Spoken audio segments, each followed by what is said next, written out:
Hi guys, welcome to முப்படை training academy.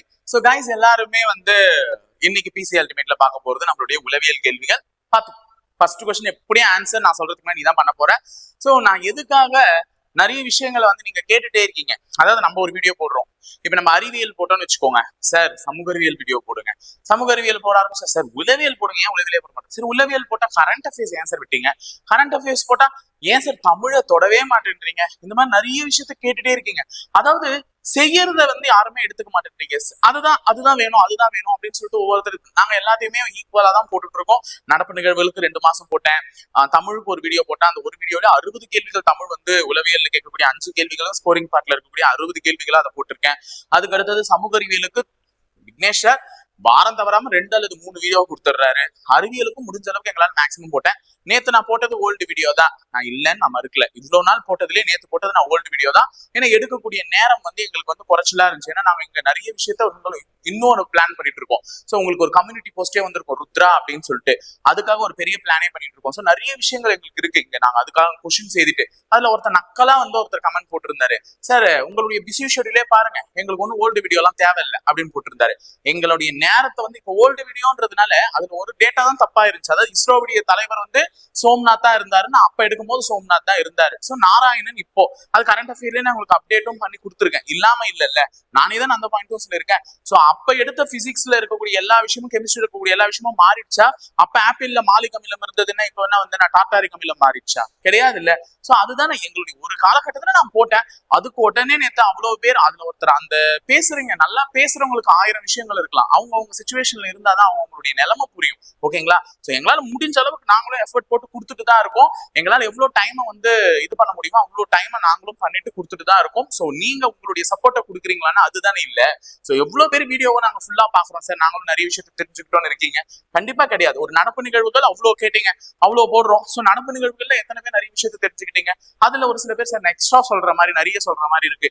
அவ்வளவு படிச்சாலும் நமக்கு பத்தாது இல்ல, எது கேள்வியா கேட்பாங்கன்னு நமக்கு தெரியாது இல்ல. இதுதான் வரும். நீங்க எங்கன்னா வரையறுத்து சொல்லுங்க பார்க்கலாம். இப்ப சைக்காலஜில இப்படிதான் சார் இருக்கும்னா நம்மளால சொல்ல முடியும். ஏன்னா நம்ம கத்துக்கிறது லாஜிக் மட்டும் தான், அதை அப்ளை பண்றோம். ஆனா ஜிஎஸ் பொறுத்தவரையும் நீ படிக்கிற சோசியல்ல இந்த கேள்விதான் வரும், முன்னால இப்ப பெட் கட்டி சொல்ல முடியுமா?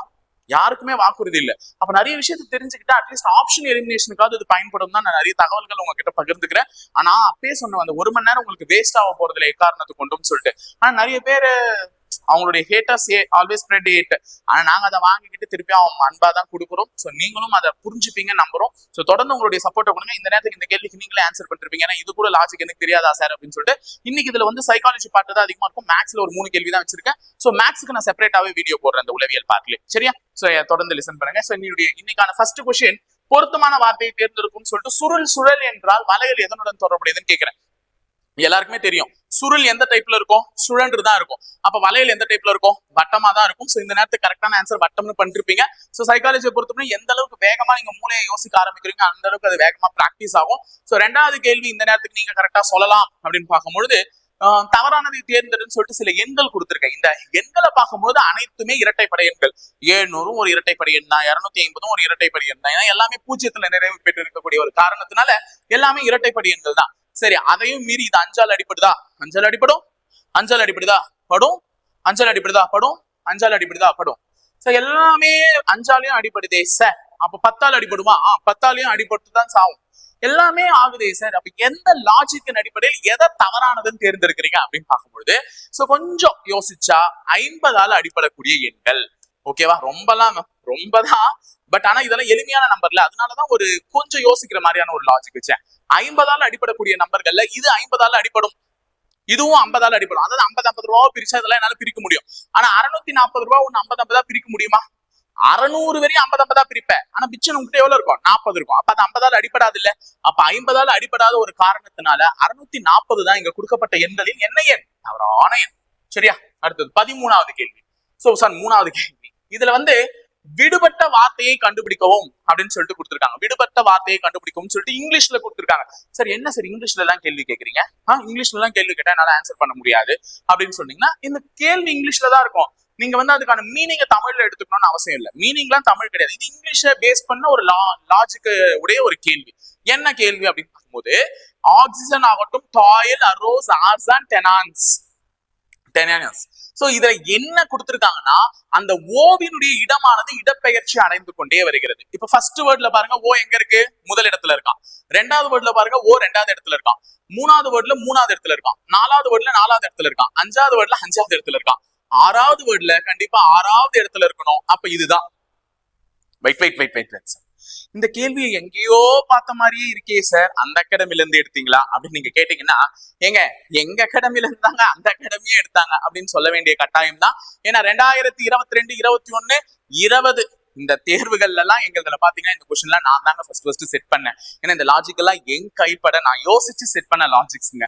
சோ எங்க ஒரு புக்ல இருந்துச்சு, அந்த புக்ல இருக்கக்கூடிய லாஜிக்கு கொஞ்சம் நான் டிபிக்கலா மாத்தி நான் யோசிச்சு வச்ச கொஸ்டின்ங்க. டிட்டோ இதே கொஸ்டினை என்கிட்ட எடுத்துட்டு வந்த என் ஸ்டூடெண்ட்ல எங்களுடைய எஸ்ஐ மாணவர்களுக்கு கூட நான் தெரியும். ஏன்னா எங்களுடைய எஸ்ஐ மாணவர்கள் இந்த பேட்சுக்கு மாணவர்களுக்கு இந்த கொஸ்டின்ஸ் நான் முதலே வச்சுட்டேன். அவன் இப்ப அந்த அகாடமி இது ஒன்னு எடுத்துட்டு வந்துட்டு சார் இது பாருங்க சார் நீங்க கேட்ட கேள்வி அப்படியே இடம் மாறாம கொடுத்து வச்சிருக்கான் சார் அப்படின்னா, ஆமாங்க எங்க அகாடமி கொஸ்டின் தாங்க அந்த அகாடமில இருக்கு. உடனே பேரை இதுல கூட மாத்தி போடுவீங்க கீழே வந்து. அதனால நான் சொல்லிடுறேன், தெளிவுபடுத்த வேண்டியது என் கடமை. ஏன்னா இது என் உழைப்பு இல்லை, என் உழைப்பை நான் இது பண்ண விட்டு கொடுக்க மாட்டேன். அதனால சொல்லிட்டேன். சரியா? இது விடுபட்ட எண்ணை கண்டுபிடிக்க. சரியா? இதெல்லாம் ஒரு ப்ரீவியஸ் இயர் ரயில்வே டிபார்ட்மெண்ட்ல கேட்ட ஒரு ப்ரீவியஸ் இயர் கொஸ்டின். அதெல்லாம் நான் அப்ப யோசிச்சு எடுத்தது. ஓகேங்களா? சோ இப்ப வந்து பாத்தீங்கன்னா இங்க என்ன கொடுத்திருக்காங்க 216, இங்க என்ன கொடுத்திருக்காங்க 16, இங்க என்ன கொடுத்திருக்காங்க 49. கீழே இந்த நம்பர்ஸ் கொடுத்திருக்காங்க. சோ இந்த நம்பர்களை வச்சுதான் இந்த மேல இருக்கக்கூடிய விடைகளானது வந்திருக்கு. அந்த விடைகளை எப்படி எடுத்துட்டு வந்தாங்கன்றதுதான் கேள்வி. சரியா? இங்க 6ன்னு இருக்கா, இந்த 6னுடைய அடுக்கு தான் 3. அப்ப 6 கியூப தான் அவங்க என்ன எழுதிருக்காங்க 216. இங்க என்ன இருக்கு 2, 2னுடைய அடுக்கு 4, 2னுடைய அடுக்கு 4 தான் என்னன்னா 16. புரியுதாமா? அப்ப கீழே இருக்கிறது அடிமானம், மேல இருக்கிறது அடுக்கு பவர். சோ இதை வச்சுதான் மேல இருக்க நம்பர் வச்சிருக்காங்க. அப்ப 6 கியூப் தான் 216. 2 4 முறை பெருக்குனீங்கன்னா என்ன கிடைச்சிடும் 16 கிடைக்கும். அப்ப இங்க 7ன்னு இருக்கு. 7க்கு பவர்ல நீ 2ன்ற நம்பரை போட்டாதான் உனக்கு என்ன கிடைக்கும் 49. ஏன்னா 7 ஸ்கொயர் தான் என்னது 49. அப்ப பவர் அடுக்கில் போட வேண்டிய எண் என்ன 2. சரியா? இந்த நேரத்துக்கு நீங்க கரெக்டா தான் சொல்லிருப்பீங்க. அடுத்தது ஒரு டைரக்ஷன் சென்ஸ் கொஸ்டின்ஸ் இருக்கு. மொத்தமா 25 கேள்வி தான், டக்கு டக்குன்னு முடிச்சிடலாம். ஒரு டைரக்ஷன் சென்ஸ் கொஸ்டின். ஒரு மனிதன் 6 கிலோமீட்டர் கிழக்கு நோக்கி நடக்கிறான். நம்மள பொறுத்தவரையும் இது கிழக்கு, வடக்கு, தெற்கு, மேற்கு. அப்ப ஒரு மனிதன் 6 கிலோமீட்டர் கிழக்கு நோக்கி நடக்கிறான். அப்ப கிழக்கு நோக்கி எத்தனை கிலோமீட்டர் நடக்கிறான் 6 கிலோமீட்டர். அப்ப இங்க ஆரம்பிச்சாம கிழக்கு நோக்கி 6 கிலோமீட்டர் நடந்து பின் எந்த புறம் திரும்புகிறான் தெற்கு புறம் திரும்பி 5 கிலோமீட்டர் நடக்கிறான். அப்ப தெற்கு புறம் திரும்பி எத்தனை கிலோமீட்டர் 5 கிலோமீட்டர் நடக்கிறான்.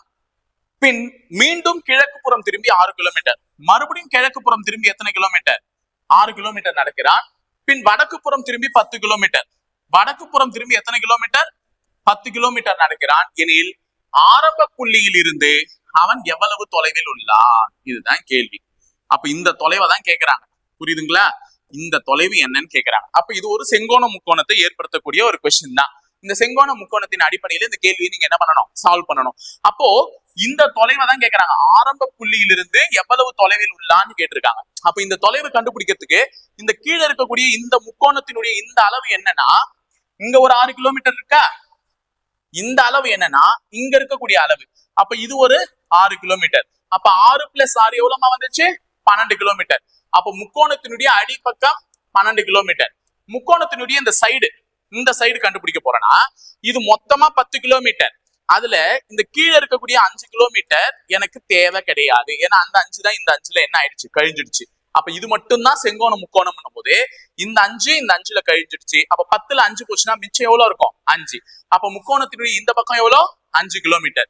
அப்போ நான் ஏற்கனவே கிளாஸ்லயும் சரி நிறைய டைரக்ஷன் சென்ஸ் கணக்கெடுக்கும் போதும் சரி பித்தாகரஸ் தேற்றத்தை அப்ளை பண்ணும் போது கீழே 12 இந்த பக்கம் 5 வந்துச்சுன்னா கண்ணை மூடிட்டு இந்த பக்கம் எவ்வளவு போட்டுருங்க 13 கிலோமீட்டர்னு போட்டுருங்க. ஏன்னா நிறைய டேட்டாவே எழுதியிருக்கேன். சோ பித்தாகரஸ் தேரத்தின் அடிப்படையில இப்ப கூட நான் எழுதி போடுறேன். வேணும்னா கேள்வியில இந்த மாதிரி டேட்டா இருந்துச்சுன்னா இங்க 13 போடுங்கன்னே சொன்னேன்.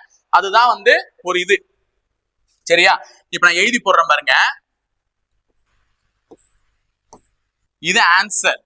கொஸ்டின்ல டேட்டா இருந்துச்சுன்னா கொஸ்டின்ல இங்க பாருங்க 4 கிலோமீட்டர் 3 கிலோமீட்டர் இருந்துச்சுன்னா ஆன்சர் என்ன 5 கிலோமீட்டர் பித்தாகரஸ் தியரம். அப்போ கொஸ்டின்ல 8 கிலோமீட்டர் 6 கிலோமீட்டர் இருந்துச்சுன்னா ஆன்சர் என்ன 10 கிலோமீட்டர். கொஸ்டின்ல 12 கிலோமீட்டர் 5 கிலோமீட்டர் இருந்துச்சுன்னா ஆன்சர் என்ன 13 கிலோமீட்டர். இப்பதான் காமிச்சேன். அதே மாதிரி இன்னொரு டேட்டா எழுதி போட்டுற பித்தாகரஸ் தியரத்துக்கு 20 கிலோமீட்டர் 15 கிலோமீட்டர் இருந்துச்சுன்னா ஆன்சர் என்ன 25 கிலோமீட்டர். சோ இதெல்லாம் மேக்சிமம் பித்தாகரஸ் தேற்றத்தின் அப்ளை பண்ணி ஒரு ஸ்கொயர் எடுத்தா வரக்கூடிய வேல்யூஸ் இதுதான். சோ அதை நான் மொத்தமா எழுதி போட்டேன். அப்ப இனிமே 4 3 பாத்தீங்கன்னா 5, 8 6 பாத்தீங்கன்னா 10, 12 5 பாத்தீங்கன்னா 13, 20 5 பாத்தீங்கன்னா 25. இவ்வளவுதாங்க. சரியா? இதை பார்த்து வச்சுக்கோங்க. 5வது கேள்வி. சரியாம்மா? ஒரே நிமிஷம் வெயிட் பண்ணுங்க. சரி, அடுத்தது போலாமா? 6வது கேள்வி. 6வது கேள்வி, விடுபட்ட எண்களை கண்டுபிடி அப்படின்னு சொல்லும் போது எனக்கு எண்களுடைய இது வந்து சுருங்கிட்டே வருது. இங்க பாருங்க, இவ்வளவு பெரிய நம்பரா மாறி இருக்கு. ஒண்ணும் இல்ல, முன்னாடி இருக்கக்கூடிய 9ன்ற நம்பரை எடுத்துட்டு மிச்சத்தை எழுதியிருக்கான். இப்ப இங்க இருக்கிற நம்பர் திருப்பி அப்படியே தான் ரிப்பீட் ஆயிருக்கு. இங்க 5ன்ற நம்பர் எடுத்திருக்கான். அப்ப முன்னாடி ஒண்ணு பின்னாடி ஒண்ணு, முன்னாடி ஒண்ணு பின்னாடி ஒண்ணு. இப்ப இங்க 6 எடுப்பானா இங்க வந்துடும், 4 எடுப்பானா, சாரி 6 எடுத்துட்டு இங்க எழுதிட்டான். இப்ப இங்க 4 எடுத்துட்டு எழுதணும். 7 8 2 3. அப்ப ஆன்சர் 7 8 2 3. சோ ஒரு நம்பரா முன்ன ஒண்ணு பின்ன ஒண்ணு ரிமூவ் பண்ணிட்டே எடுத்துட்டு வராங்க. அதனுடைய அடிப்படையில இது ஃபார்ம் ஆயிருக்கு. 7வது கொஸ்டின், விடுபட்ட எண்ணை கண்டுபிடிக்க அப்படின்னு சொல்லியிருக்காங்க.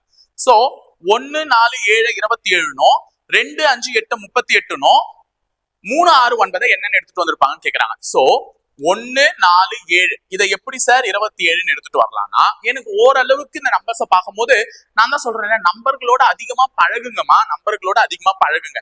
நம்பர்களோட அதிகமா பழகுனாதான் உன்னால யோசிக்கவே முடியும். இப்ப இங்க பார்க்கும் போதே தெரியுது, 4 7 பெருக்குனா எனக்கு 28. ஏன்னா எனக்கு வாய்ப்பாடு தெரியுற ஒரு காரணத்தினால 4 7 27 28 தெரிஞ்சிடும்.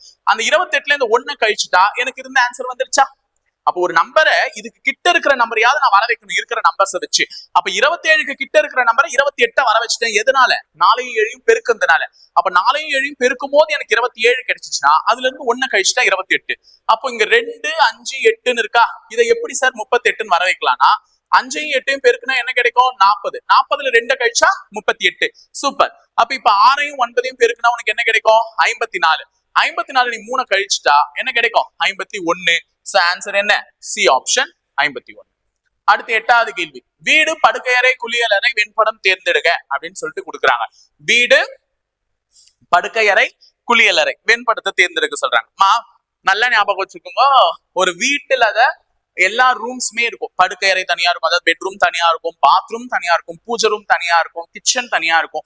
சோ இது எல்லாமே தனித்தனியா பார்க்கும் போது அதெல்லாம் தனித்தனி அறைகள். ஆனா அது எல்லாமே வீட்டினுடைய ஒரு பகுதிகள். அப்ப சமையலறை என்பது வீட்டினுடைய ஒரு பகுதி, குளியலறை என்பது வீட்டினுடைய ஒரு பகுதி, பெட்ரூம் படுக்கையறை என்பது வீட்டினுடைய ஒரு பகுதி, உட்காந்து சாப்பிடுற வராண்டா டைனிங் டேபிள் வச்சிருக்கக்கூடிய டிராயிங் ரூம் இது எல்லாமே வீட்டினுடைய ஒரு பகுதி தான். அப்ப வீட்டினுடைய ஒரு பகுதிகள் தான் இந்த வீட்டினுடைய படுக்கையறையும் குளியலறையும். அப்போ இந்த உள்ள இருக்கிறது ஒண்ணு படுக்கையறை, இன்னொன்னு குளியலறை. இது ரெண்டுமே எங்கதான் இருக்கும்? வீட்டுக்குள்ளதான் இருக்கும். சோ ஆன்சர் என்னது? சி. சரியா? சோ இப்ப நான் உங்களை ஒரு கொஸ்டின் கேட்கிறேன். அந்த கொஸ்டினுக்கு இருக்கக்கூடிய படங்கள்ல எது வெண்படத்துக்கு வரும் அப்படின்றத சொல்லுங்க. ப்ரீவியஸ் இயர் எஸ்ஐல கேட்ட கொஸ்டின் உங்க போர்டு. நான் என்ன கேட்கிறேன்றத நல்லா கவனிச்சுட்டு பதில சொல்லுங்க, ரொம்ப முக்கியம். தந்தை, ஆண்கள்,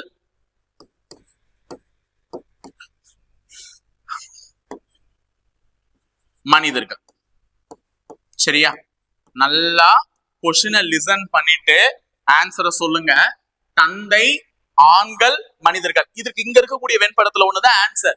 நிறைய பேரு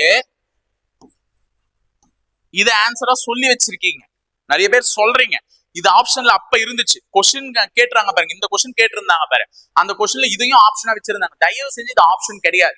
என்ன தெரியுமா அதுக்கு விளக்கம் அவன் சொன்னா எனக்கு? சார், உள்ள இருக்கிறது தந்தை சார், வெளியில இருக்கிறது ஆண்கள், இது மனிதர்கள் சார். தந்தைகள் அனைவருமே ஆண்கள் தானே சார்? ஆமா, ஒத்துக்கிறேன். ஒருத்தன் அப்பா ஆகணும்னா அவன் ஆண்கள் தான். அப்ப அப்பன் ஆண்கள், அது கரெக்ட் தான். மனிதர்கள் தானே சார், பெண்கள்லயும் மனிதர்கள் இருக்காங்கல்ல சார், ஏன் சார் பெண்களை மனிதர்களா மதிக்க மாட்டேன்றீங்கன்னு என்ன பார்த்து அவன் கொஸ்டின் கேட்டான். என்ன எருமை, கரெக்ட் தான். பெண்கள்ல மனிதர்கள் இல்லாம எங்க போனாங்க? பெண்கள்ல மனிதர்கள் இருக்கத்தான் செய்யறாங்க. ஆனா இப்ப நீ இந்த மாதிரி ஒரு வட்டத்தை போடும் போது இங்க இருக்கக்கூடிய தந்தைகளும் இங்க இருக்கக்கூடிய ஆண்களும் மட்டும்தானே மனிதர்கள் ஆகுறாங்க. அப்ப இங்க இருக்கக்கூடிய ஆண்கள்லாம் என்ன மிருகமா? பெண்களுக்கு சப்போர்ட் பண்ணிட்டு போயிட்டு கடைசியில ஆண்களையே மதிக்காம விட்டுட்டேடான்னு கேட்டேன். சரியா?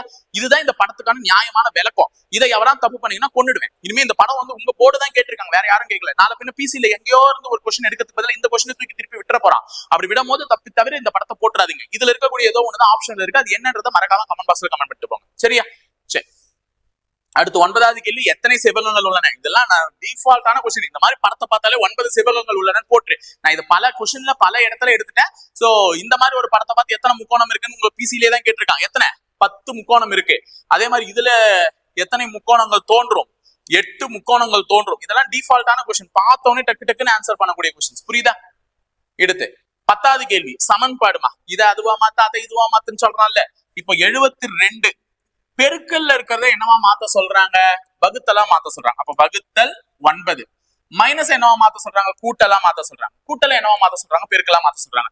சோ இப்போ இந்த சமன்பாடை சால்வ் பண்ணா என்ன வரும்னு சொல்லிட்டு கேக்குறாங்க. 72 9ஆல அடிச்சு கொடுக்கலாம். ஓகேவா? 72 9ஆல அடிச்சா என்ன? 8 பிளஸ் 14 × 2. நான் வகுத்தலையும் பெருக்கலையும் ஒரே ஸ்டெப்ல முடிக்கிறேன். சரி, நான் எழுதிடுறேன். நீங்க ஏன் சார் ஒரே ஸ்டெப்ல முடிக்கிறீங்கன்னு அடுத்த கேள்வி வரும். சோ முதல்ல வகுத்தல் கதையை முடிச்சிட்டேன், அடுத்தது பெருக்கல் கதையை முடிக்கணும். 14 2ஆல பெருக்கினா என்னமா கிடைக்கும்? 28. அப்ப 28 பிளஸ் ஒரு 8 என்னமா? 36. சரியா? 28 பிளஸ் ஒரு 8 என்ன? 36. ரெண்டுத்தையும் கூட்டணும். நல்ல வேலை இதுல கழித்தல் இல்ல. கழித்தல் இருந்துச்சுன்னா எதனா பிரச்சனை பண்ணிருப்பீங்க. அது எதுவுமே இல்ல, நல்லது, முடிஞ்சிருச்சு. அடுத்து 11வது கேள்வி என்ன சொல்றாங்க அப்படின்னு பாத்தீங்க போது 52% 32 வந்து 40ன்னு எழுதிருக்காங்க. என்ன சார் பர்சன்டேஜ்னா நாங்க பர்சன்டேஜ் தானே சார் கண்டுபிடிப்போம். இது என்ன சார்னா இது வந்து சைக்காலஜி ரீசனிங் இல்ல. இந்த ரீசனிங்ல உளவியல்ல என்ன கேட்பாங்கன்னா அந்த குறி ஏதோ ஒரு கணித குறியீட்டு செயல்கள்ல ஒரு வேலை செய்யுது. அதாவது கணித குறியீட்டு செயல்கள் எது? இந்த 4 பேர், இந்த 4 பேர்ல ஏதோ ஒரு வேலையை அது செஞ்சு இந்த விடையை எடுத்துட்டு வந்திருக்கு அப்படின்னா என்ன அப்படின்றத கண்டுபிடிக்கணும். அப்போ 52 இருக்கு, 32 இருக்கு, நடுவுல சதவீதம் இருக்கு. இதுக்கான ஆன்சரா என்ன எடுத்துட்டு வந்திருக்காங்க? 40 எடுத்துட்டு வந்திருக்காங்க. சரி, 40க்கு எப்படி சார் போறது? 52ல இருந்து 32 நான் கழிக்கிறேன்னு வச்சுக்கோங்க. கூட்டினா எவ்வளவு போச்சு? 84 போகுது. 84ல பாதி 40ன்னு என்னால சொல்ல முடியாது. ஏன்னா 80ல பாதி 40, 84ல பாதி 42 இல்ல. அப்ப எனக்கு வரல. அப்ப நான் என்ன பண்ண போறேன்? 52ல இந்த சதவீதத்தை மைனஸா எடுத்துக்கிறேன். 52ல 32 போச்சுன்னா என்னது? 20. ஆனா 20 எப்படி 40 ஆக்கலான்ற வித்தை எனக்கு தெரியும். தெரியுமா? கண்டிப்பா எல்லாருக்குமே தெரியும். ஏன்னா ஒரு 20 ரூபாய் இருந்துச்சுன்னா 20 ரூபாய், 2 20 ரூபாய் இருந்துச்சுன்னா 40 ரூபாய். அப்ப 20 2ஆல பெருக்குனா என்ன? இது. அப்போ கொடுக்கப்பட்ட 2 எண்களையும் கழித்து அதை 2ஆல பெருக்கிருக்காங்க. வேணும்னா இங்க செக் பண்ணி பாருங்க. 22% 20ன்னு இருக்கா? அப்ப 22ல 20 போச்சுன்னா 2.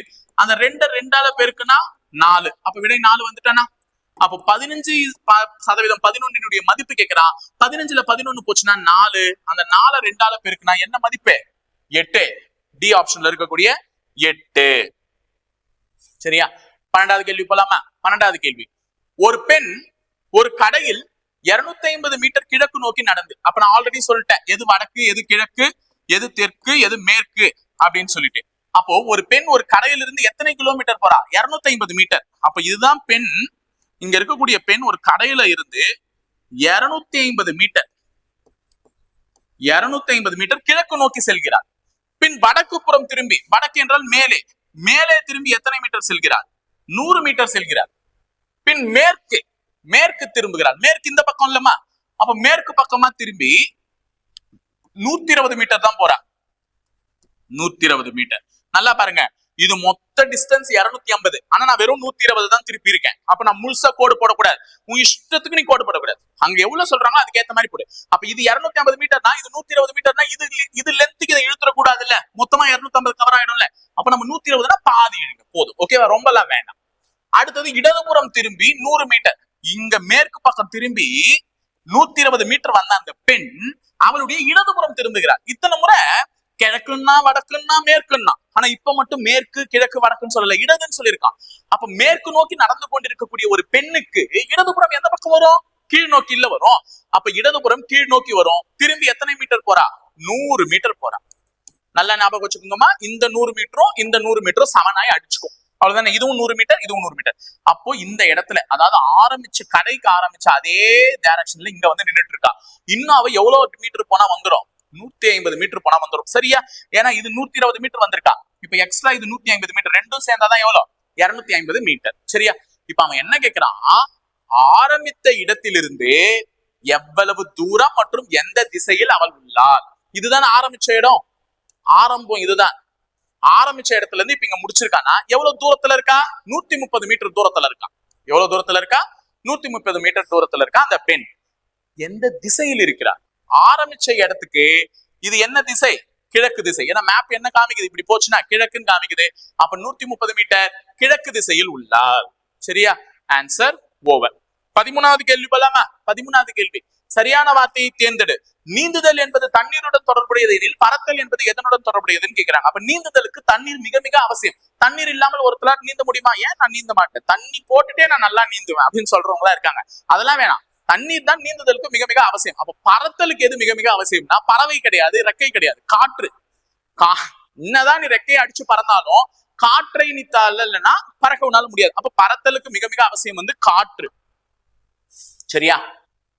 அப்ப 14 தவறானதை தேர்ந்தெடுன்னு சொல்லிட்டு ஆங்கிலத்துல உள்ள எழுத்துக்களை கொடுத்திருக்காங்க. USQ, IGE, OMK, VUT. சரி, USQ ABCD பார்க்கலாமா? USQ. இப்ப Qக்கு அடுத்து Rன்ற ஒரு லெட்டரை விட்டுட்டு Sக்கு அடுத்து Tன்ற ஒரு லெட்டர். அப்போ எழுதப்பட்ட லெட்டர்களுக்கு இடையே ஒரு லெட்டர் விடுபட்டு இருக்கு. நான் பார்க்கும் போது OMK செக் பண்ணிடலாமா? OMK. K Lன்ற ஒரு லெட்டரை விட்டுட்டு M, Nன்ற ஒரு லெட்டரை விட்டுட்டு O. அப்ப அதுலயும் ஒரு லெட்டர் விட்டுருக்காங்க, இதுலயும் ஒரு லெட்டர் விட்டுருக்காங்க. அப்ப IGE.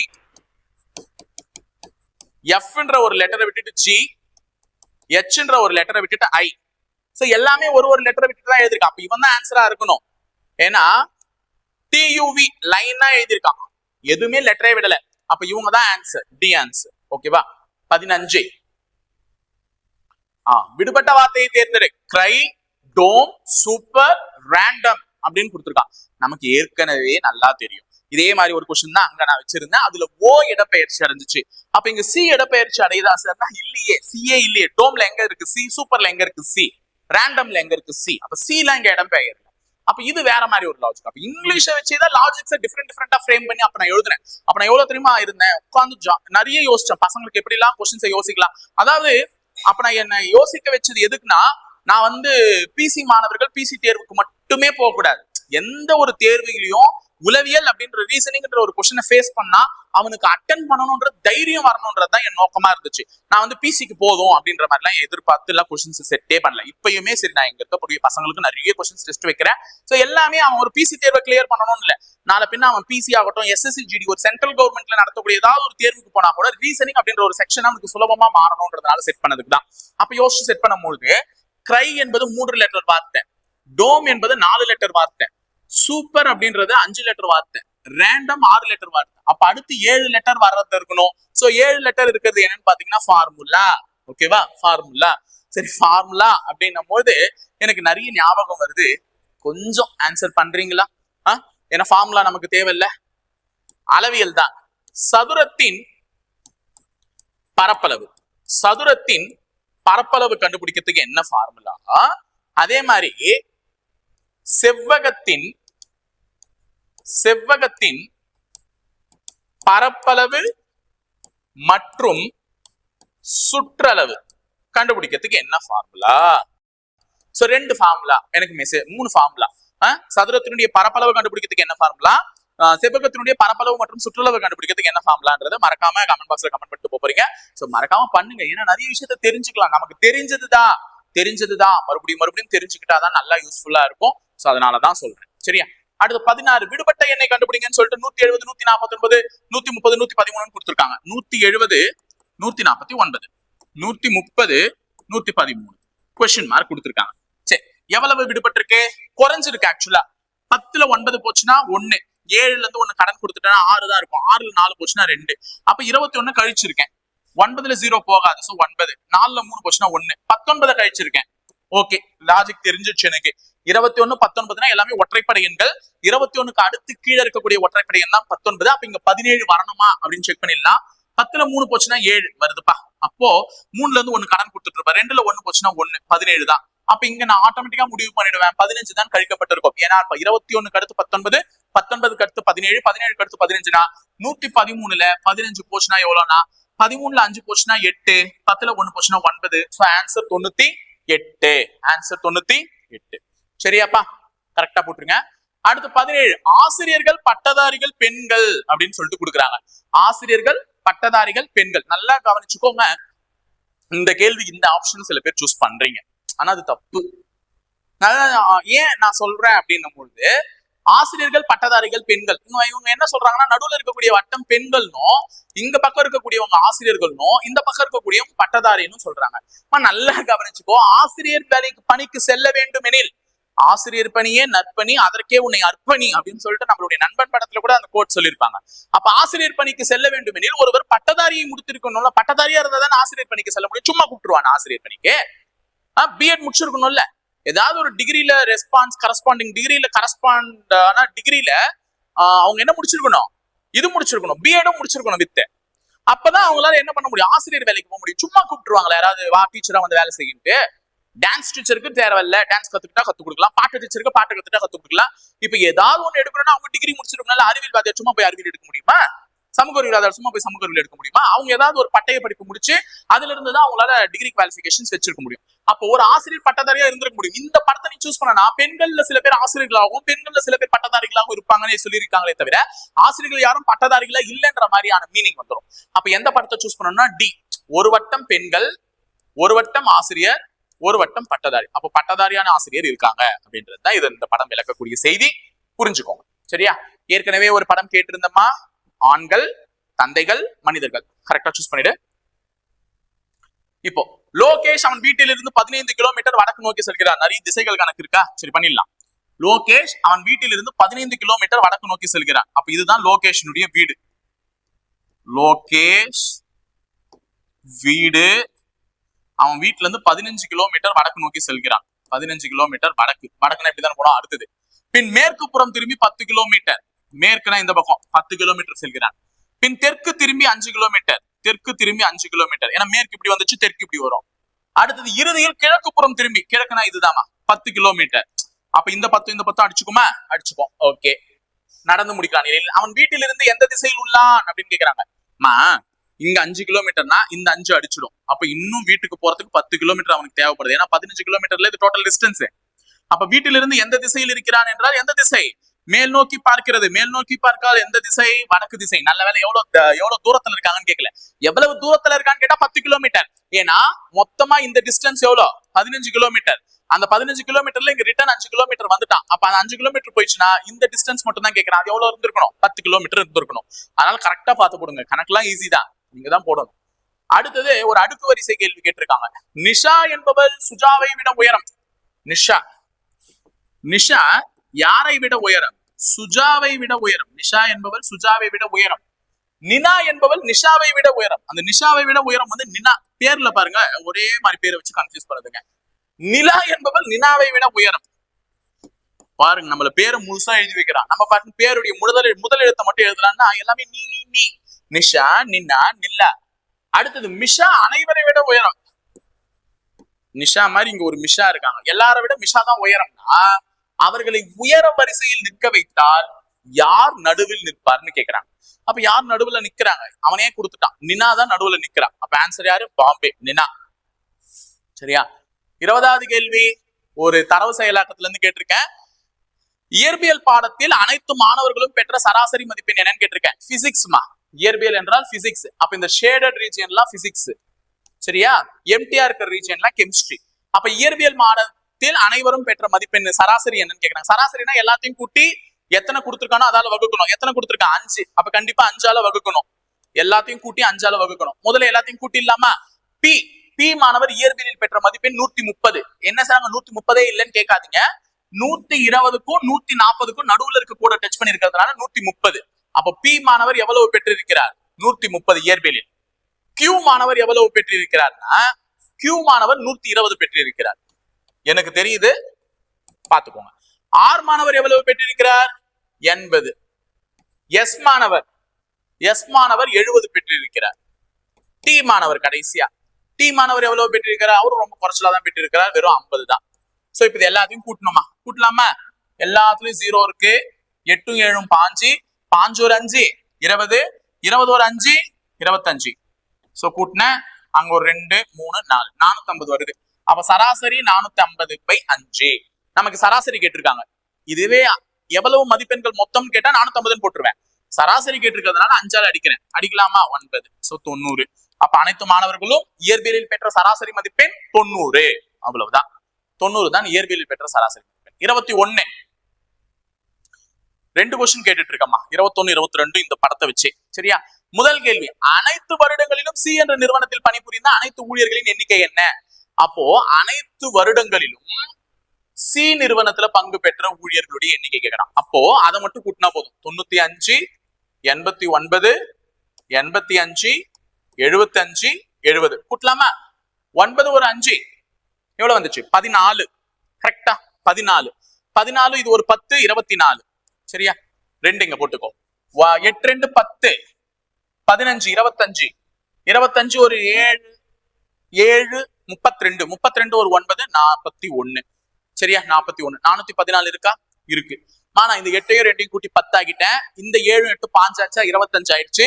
25 ஒரு 7 கூட்டினா 32, 32 கூட ஒரு 9 கூட்டினா 41. சோ 414 போட்டேன். சரியா? முடிஞ்சிருச்சு. 414. அடுத்த கேள்வி என்ன கேட்டிருக்காங்கன்னா, நிறுவனம் பியில் 2007. அப்போ பி என்ற நிறுவனத்தில் 2007 எவ்வளவு பேர்? 120 பேர். சரியா? ஊழியர்கள் அதே நிறுவனத்தில் 2004ஆம் ஆண்டு, அதே நிறுவனம்னா அதே பி நிறுவனத்துல 2004 எவ்வளவு பேரு? 100 பேர். அதே நிறுவனத்தில் 2004ஆம் ஆண்டு 100 பேர். ஊழியர்களை காட்டிலும் எத்தனை சதவீதம் அதிகம்? நல்ல கொஸ்டின் புரிஞ்சுக்கோங்க. இது ஒரு சதவீதத்தை பேஸ் பண்ண கேள்வி. 2004 பி நிறுவனத்துல பணிபுரிகிற ஊழியர்களை காட்டிலும் அதே நிறுவனத்துல 2007 பணிபுரிகிற ஊழியர்கள் சதவீதம் எத்தனை அதிகம்னு கேட்கலாம். நல்ல ஞாபகம் வச்சுக்கோங்க. 2004 பி கம்பெனில எத்தனை பேர் வேலை செஞ்சிருக்காங்க? 100 பேர். 2007 அதே பி கம்பெனில எத்தனை பேர் வேலை செஞ்சிருக்காங்க? 120 பேர்.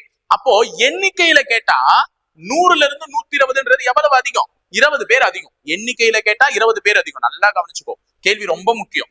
பி நிறுவனத்துல இவங்க 100 பேர், இவங்க 120 பேரு. எண்ணிக்கையா கேட்டா 20 பேர் அதிகமா வேலை செஞ்சிருக்கான். ஆனா அவன் நம்மள எண்ணிக்கையா கேட்கல. எதுல கேட்டிருக்கான்? சதவீதமா கேட்டிருக்கான். சதவீதமா கேட்டா மாறும்னா ஒரு மாதிரி மாறும். ஆனா கரெக்டா தான் இருக்கும். இந்த கொஸ்டின் கரெக்டா தான் இருக்கும். 120 மைனஸ் 100 டிவைடட் பை சதவீதம். எத்தனை சதவீதம் அதிகம்னு கேட்டாங்கன்னா குறைவான மதிப்பை தான் நான் கீழே போடணும். சரியா? அவ்வளவுதான். இந்த 2 மதிப்புல எது குறைவான மதிப்போ அது கீழே போடணும். இதுவே இங்க எத்தனை சதவீதம் குறைவுன்னு கேட்டிருந்தா பெரிய மதிப்பு கீழே போட்டிருப்போம். அவ்வளவுதான். சோ இதை சால்வ் பண்ணலாமா? 20 by 100 into 100. சோ இந்த 100 அடிச்சுக்கும். அப்ப எவ்வளவு மீஞ்சிச்சு? 20 தான் மீந்துச்சு. அப்ப 20% அதிகம். அவ்வளவுதான் போச்சு. சரி, என்ன சொன்னீங்க? எண்ணிக்கையா கேட்டா 20 வரும், சதவீதமா கேட்டா மாறும். நீங்க நான் இந்த கொஸ்டினுடைய டேட்டாக்கு அது மாறல. பட் ஆனா வேற கொஸ்டினா இருந்துச்சுன்னா மாறும். புரியுதா? அப்ப இந்த கொஸ்டினுடைய கான்செப்ட் தெரிஞ்சுக்கோங்க. இங்க அதிகம்னு கொடுத்திருந்தா இந்த 2 மதிப்புல எது குறைவான மதிப்போ அதை வகுத்தல்ல போட்டு அடிக்கணும். இங்க குறைவுன்னு கொடுத்திருந்தா இந்த 2 மதிப்புல எது அதிகமான மதிப்புன்னா அதை வகுத்தல்ல போட்டு அடிக்கணும். அதை முடிச்சு கரெக்டா வச்சுக்கோங்க. சரியா? அடுத்து கணக்குல இங்க இன்னொரு கணக்கு கொடுத்திருக்கேன். 23 விவசாயிகள், சாரி 12 விவசாயிகள் 28 நாட்களில் ஒரு நிலத்தை உழுது முடிக்கின்றனர் எனில் அதே நிலத்தை 21 விவசாயிகள் எத்தனை நாட்களில் உழுது முடிப்பார்? இது வந்து நம்மளுடைய டைம் அண்ட் ஒர்க்ல செயின் ரூல்ல பேஸ் பண்ண ஒரு கொஸ்டின் தான். சோ மென் 1 எனக்கு இதுதான் ஃபார்முலா என்னன்னு தெரியும்லமா. இதுக்கு நான் எழுதி போட்டுறேன். ஃபார்முலா செயின் ரூல்ல பேஸ் பண்ணது. மென் 1 D1 டைம் 1 ஒர்க் 2, மென் 2 D2 டைம் 2 ஒர்க் 1. இப்படிதான் கொடுப்பாங்க. அதனால தெரிஞ்சு வச்சுக்கோங்க. வேலை மட்டும்தான் மாறும். நாட்கள், நேரம், ஆட்கள் இதெல்லாம் மாறாது. எம் யாரை குறிக்கிறது? ஆட்கள். டி எதை குறிக்கிறது? நாட்கள். இது நேரம், இது வேலை. இதுதான் இந்த வார்த்தையை கொடுக்கிறது. அப்ப முதல் கூற்றுல கொடுக்கப்பட்டதெல்லாம் 111, ரெண்டாவது கூற்றுல கொடுக்கப்பட்டதெல்லாம் 222. இதுல எதை கொடுத்துருக்கானோ அதை மட்டும் வச்சுக்கோங்க. கொடுக்கலன்னா அதை விட்டுருங்க. அவ்வளவுதான். இது 4 தான் கொடுப்பான். எதை கொடுத்துருக்கானோ அதை மட்டும் வச்சுக்கோங்க. இப்ப இந்த கேள்வியில எதை கொடுத்துருக்காங்கன்னா ஆட்கள். விவசாயிகள் என்பது ஆட்கள், இது நாட்கள். அப்போ மென் 1 என்னன்னா 12, D1 என்னன்னா 28. அப்ப நாட்கள் கொடுத்திருக்கான், ஆட்கள் கொடுத்திருக்கான். இது முதல் கூற்றுல கொடுத்ததுனால M1 D1 எழுதிட்டேன். ரெண்டாவது கூற்று அதே நிலத்தை 21 விவசாயிகள், அதாவது மென் 2 என்னன்னா 21. எத்தனை நாட்கள்? டே 2 நம்மள கேட்டிருக்காங்க. எத்தனை நாட்கள்ல முடிப்பாங்க? ஏதாவது ஒரு கேள்வி நம்மள கேட்கணும்ல, எல்லாத்தையுமே கொடுத்துட மாட்டான். அப்ப மென் 2 கொடுத்துட்டு D2 கேட்கறான். இப்ப இதை ஃபார்முலால அப்ளை பண்ணுங்க. இப்ப எனக்கு இதுல இது ரெண்டும் தான் கொடுத்திருக்கான். கொடுக்காததை விட்டுருங்க, தேவையில்லை. அவ்வளவுதான். அப்போ formula men 1 D1 is equal to men 2 D2. Chain rule formula எல்லாம் கிடையாது. அப்ப 12 into 28 is equal to 21 into D2 தான் கேட்கறான். அதை அப்படியே வச்சுக்கோங்க. இப்போயோ இந்த பக்கம் எனக்கு D2 தெரியும்னா 21 கீழே தள்ளலாமா? அப்ப 12 into 28 divided by 21 is equal to D2. அடிக்கலாமாமா? ஈஸியா அடிக்கலாம். 7வது வாய்ப்பாட்டுல இது 3 முறை, 7வது வாய்ப்பாட்டுல இது 4 முறை. சோ 3 கொண்டு இது அடிச்சா 4. அப்ப 4 போட்டா 16. அப்ப எத்தனை நாட்கள்ல முடிப்பாங்க? 16 நாட்கள்ல முடிப்பாங்க. ஆன்சர் சி, 16 நாட்கள். சரியா? அடுத்தது 24. ஒரு செவ்வகத்தின் ஒரு பக்கம் 5 சென்டிமீட்டர். அப்போ இதுதான் ஒரு செவ்வகம். செவ்வகம் என்பது இந்த இரண்டு பக்கங்கள் சமமாகவும் இந்த இரண்டு பக்கங்கள் சமமாகவும் இருந்தா செவ்வகம். 4 பக்கமே சமமா இருந்துச்சுன்னா அது சதுரம். நமக்கு அது தேவையில்லை. இப்ப செவ்வகம் தான் கொடுத்திருக்கான். அப்போ ஒரு செவ்வகத்தின் ஒரு பக்கம் 5 சென்டிமீட்டர். 5 சென்டிமீட்டர்னா இதுதான் குறைச்சலா இருக்கு. அப்ப இது 5 சென்டிமீட்டர்னு எடுத்துக்கிறேன். மற்றும் அதன் மூலை விட்டம். அவன் ஒரு பக்கத்தை கொடுத்துட்டான், இன்னொரு பக்கத்தை கொடுக்கல. பக்கமா கொடுத்திருந்தா கரெக்டா ஈஸியா சொல்லலாம். இது மூலை விட்டம் கேட்டிருக்காங்க. மூலை விட்டம். மூலை விட்டம்னா இந்த மூலைக்கும் இந்த மூலைக்கும் இது எவ்வளவா? 13 சென்டிமீட்டரா. அப்போ ஒரு செவ்வகத்தின் ஒரு பக்கம் 5 சென்டிமீட்டர், அதனுடைய மூலை விட்டம் 13 சென்டிமீட்டர் எனில் செவ்வகத்தின் பரப்பளவு காண்க, பரப்பு காண்க. ட்விஸ்ட் தான், ஆனா ஈஸி தானே. செவ்வகத்தினுடைய பரப்புக்கு ஃபார்முலா என்னமா? அது முதல்ல தெரியும். தெரிஞ்சுக்கிட்டாதான் நம்மளால கண்டுபிடிக்க முடியும். செவ்வகத்தினுடைய பரப்புக்கான ஃபார்முலா என்ன? செவ்வகத்தின் பரப்பளவை கண்டுபிடிக்கிறதுக்கு இப்பதான் கேட்டேன், ஆனா நானே சொல்ல வேண்டிய சிச்சுவேஷன் வந்துச்சு. Length into breadth. இந்த லென்த்தையும் இந்த பிரெத்தையும் பெருக்குனா வந்துடும். நீளம் இன்டு அகலம். தமிழ்ல சொல்றதா இருந்தா நீளத்தையும் அகலத்தையும் பெருக்குனா உனக்கு என்ன கிடைக்கும்? பரப்பளவு கிடைக்கும். ஆனா அவன் என்ன பண்ணிருக்கான்? நீளத்தை கொடுத்திருக்கானே தவிர அகலத்தை கொடுக்கல. அகலத்தை கண்டுபிடிக்கிறதுக்கு தான் இங்க உனக்கு மூலை விட்டத்தை கொடுத்திருக்கான். இப்போ இப்போ இந்த கொஸ்டின்ல இது ஒரு செவ்வகம். ஆனா இங்க மூலை விட்டம் கொடுத்ததுனால நான் இந்த பகுதியை மட்டும் எடுக்கிறேன். இந்த பகுதியை மட்டும் எடுத்தா இது ஒரு செங்கோண முக்கோணமா? இது ஒரு செங்கோண முக்கோணம் தானே. அந்த செங்கோண முக்கோணத்துக்கு இப்பதான் பித்தாகரஸ் தேற்றத்தை இந்த வீடியோலயே சொன்னேன். இங்க 5 வந்து இங்க கர்ணம் 13 வருதுன்னா இங்க என்ன டேட்டா இருக்கணும்? 12. 12 5 வந்தா தானே 13. அப்ப இந்த கேள்விக்கு நான் டயகனல் ஃபார்முலா வச்சு உன்னை கண்டுபிடிக்கலாம் பிடிக்க சொல்ல. டயகனல் ஃபார்முலா அகைன் பித்தாகரஸ் தேற்றம் தான். d1 square d2 square d3 square அப்படின்னு வந்து தொலையும். அதெல்லாம் நமக்கு தேவையில்ல. இப்ப நான் இங்க என்ன சொன்னேன்? இங்க 12 இங்க 5 வந்துச்சுன்னா தான் இங்க 13 வரும்னு சொன்னேன். அப்ப இங்க 5 இங்க 12. அப்போ செவ்வகத்தினுடைய அகலம் எவ்வளவு சென்டிமீட்டர்? 12 சென்டிமீட்டர். அவ்வளவுதாமா. இப்ப நீளமும் தெரிஞ்சிச்சு, அகலமும் தெரிஞ்சிச்சு. அப்ளை பண்ணலாமா? நீளம் எவ்வளோ? 5. அகலம் எவ்வளோ? 12. ரெண்டுத்தையும் பெருக்குனா எவ்வளோ? 60. அப்ப 60 சென்டிமீட்டர் ஸ்கொயர் என்பதுதான் சரியான விடை. அப்ப ஆன்சர் சி ஆப்ஷன். முடிஞ்சிருச்சா? இது வந்து செவ்வகத்தினுடைய பரப்பளவு. இதுவே இந்த செங்கோண முக்கோணத்தினுடைய ஒரு பகுதி.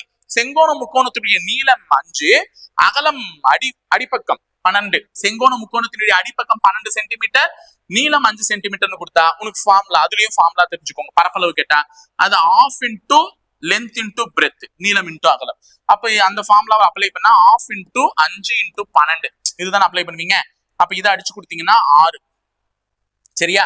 அப்ப 6 வருமா? 6 5 எவ்வளோ? 30 சென்டிமீட்டர். அதாவது பாதி. இதுல பாதி. ஏன்னா இந்த செங்கோண முக்கோணம் இந்த செங்கோண முக்கோணம் பாதி பாதி இருக்குல்ல. அப்ப இவன் 30 அவன் 30 தான் செவ்வகத்துக்கு 60 வந்துச்சு. செங்கோண முக்கோணத்துக்கு மட்டும் கேட்ட ஆன்சர் என்ன? 30 சென்டிமீட்டர் ஸ்கொயர். சரியா? 2 கணக்கு நடத்திட்டோம் ஒரே கணக்குல. அடுத்து 25வது கேள்வி. ஏ என்பவர் பி என்பவரை காட்டிலும் வேலை செய்வதில் 3 மடங்கு வேகமானவர். அப்போ ஏ என்பவர் பி என்பவரை காட்டிலும் எத்தனை மடங்கு வேகமானவர்? 3 மடங்கு வேகமானவர். அப்ப ஏ பிஏ விட 3 மடங்கு வேகம்னா யாருமா வேலையை சீக்கிரமா முடிப்பா? ஏ தான். ஏன்னா ஏ தான் வேகமா செய்யறான். 3 மடங்கு வேகம். யாரை காட்டிலும்? பிஏ காட்டிலும். அப்ப பிஏ விட 3 மடங்கு அதிகமாக வேலை செய்கிறார். ஏ தான் திறமையானவர்.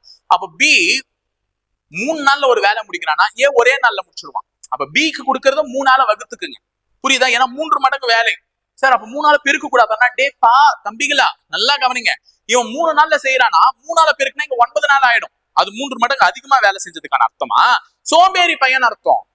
இப்ப இவன் 3 நாள்ல செய்யற வேலையை அவன் 9 நாள்ல செஞ்சா ஏதான சோம்பேறி. அப்ப 3 மடங்கு அதிகமான வேலை செய்ய திறமுடையவர் அப்படின்னா இவனை விட அவன் சீக்கிரமா வேலையை முடிப்பான், சுறுசுறுப்பாரின்னு அர்த்தம்.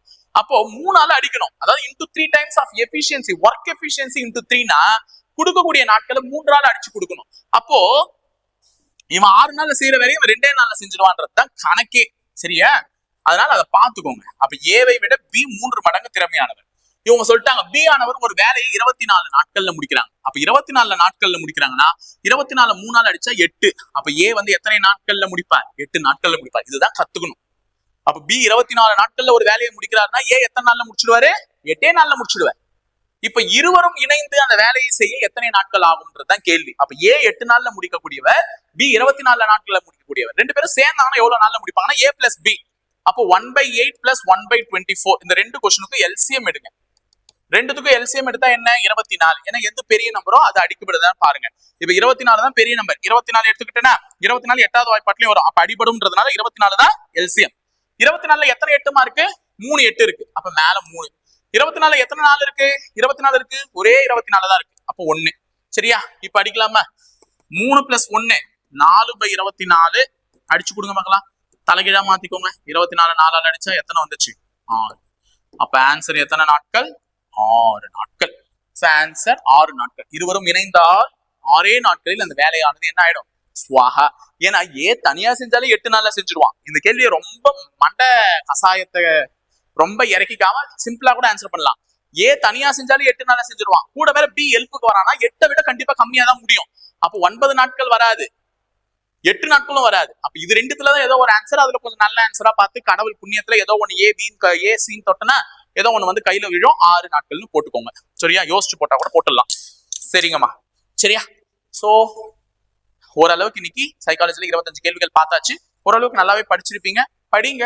நிறைய சப்போர்ட் பண்றதுக்கு நாங்க ரெடி. நீங்க உங்களுடைய எஃபர்ட்ஸ் கொடுங்க. ஓகேங்களா? சோ இணைந்திருங்க. தொடர்ந்து பயணிப்போம். உங்களுடைய பேச்சு மையத்தோட. நன்றி, வணக்கம்.